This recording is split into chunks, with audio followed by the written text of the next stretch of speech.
Hello, this is the independent source investigation deconstruction of the rationale section, which is really the first part of your independent source investigation assessment. I just want to spend a bit of time going through this because this is something that is due for all of you on the 29th of April. Not sure about the other class, but my class it's due on the 29th of April. I imagine it's quite the same or quite similar for the other class as well. So we'll start with the QCAA exemplar, which is available on their website. As an exemplar, this is an example of an A standard, and the highlighted section that you can see down in this part of the rationale is the assessable part of the rationale. So this assesses the evaluation of sources. I should say that everything else here is accessible in terms of communicating information, but not in terms of the other assessment objectives. So basically there are certain things that are noticed in the exemplar. It begins with a personal reflection of learning about the topic prior to the investigation. So it's simply a short statement about what has been learnt about the topic so far. It also has the spatial and temporal parameters of the topic of investigation. So basically it just says when and where the investigation is focused. It then goes into, and we're still looking very much at the top part up here, interesting aspects of the topic, not in any great detail, remembering we've only got 200 to 300 words approximately to work with. And it's really then that down in this bottom section here, we start to get to the thoughts and perspectives of historians and other experts on the topic from secondary sources. So this is the analysis and evaluation of the period by people who have studied it themselves.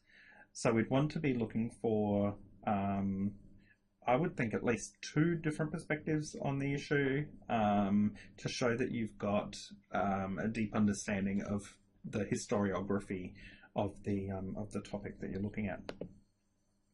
We also have any major sources available on the topic and any difficulties that are involved in getting these. So this example talks about the fact that there are problems with access to sources, primary sources, particularly on communist China, because they have not been made available by the Communist government of China. So that would be something obvious there. Then we have down the bottom a tentative thesis on the topic, which is basically your historical argument or hypothesis. Tentative meaning that it could change, remembering that this is at the beginning of the research process. You haven't done a lot of the reading that you might do by the end of the process, but it's something to start with. So I'm going to show you an example that I've written that is based on the Australian Frontier Wars unit. And I've chosen this simply because it's content that you're all familiar with, having done that unit, and it should all make sense to you. So I've written my rationale. It's slightly over 300 words. I think it was 338. So it's still within the approximate 200 to 300 word guidelines, but a little bit less would be okay as well. So first of all, I've started with a section here that I talk about what it is that I've been learning about the subject, as the QCAA exemplar did. So it talks about the fact that I've learnt that the historians and theorists have looked at this in different ways, and that's an important part of the topic, and gives basically a bit of an introduction into that. Secondly, I go on to talk about the temporal and spatial parameters. So whilst my rationale is focused on Mile Creek, I'm not quite getting up to that yet, but I'm going from general information to more specific. So I'm starting by saying that frontier conflict happened between 1788 and the early Federation period. Federation period being from 1901 and the first maybe 20 to 30 years of the Federation of Australia, so into the 1920s. And then I go on to look at the specific focus of my research on the Mile Creek Massacre. So I'm interested in this, as I've said, because it was such a significant event that polarised the community, and I know there are sources on that, so I've chosen to look at that for those reasons. When I get down to this section, as I said before, you really need to have an understanding of how different theorists and historians have talked about and written about and thought about the event that you're looking at. So with this case, it would be worth me noting that different theorists and historians have treated Australia's frontier wars in different ways, some seeking to downplay the significance of violence, others really focusing on it and trying to tell that story, but it really has divided the study of history. Next, I have the fact that sources are available for the study of Australian frontier wars, but at the same time, these tell a very one-sided story in a lot of instances.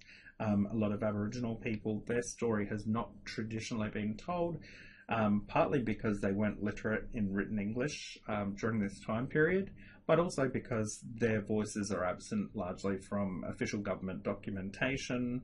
So it's a perspective that isn't generally available to us.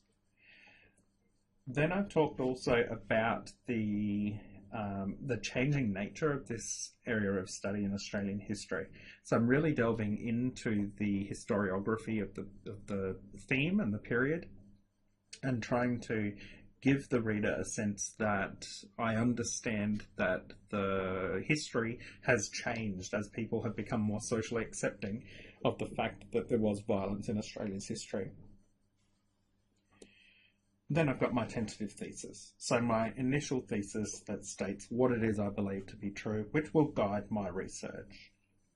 In terms of the Arab Spring topic that you're looking at the moment, I think that this is a good template to use. There are different perspectives on what has caused the Arab Spring, whether it was economic factors, social factors, ideological factors, and this is something that should really come across in your rationale. In terms of access to sources, we've also got problems with access to official government documentation from a lot of those Arab countries because they're not generally widely available to the people. In instances where governments have been overthrown, there's possibly also been documents that have been purposely destroyed by the outgoing regimes. They might have been destroyed by the incoming regime and the rebels themselves. And in instances where countries have been beset by war since the uprising, such as in Libya or Syria, there's definitely the very real likelihood that the buildings where these documents have been stored have been destroyed themselves. So that could affect the availability of sources.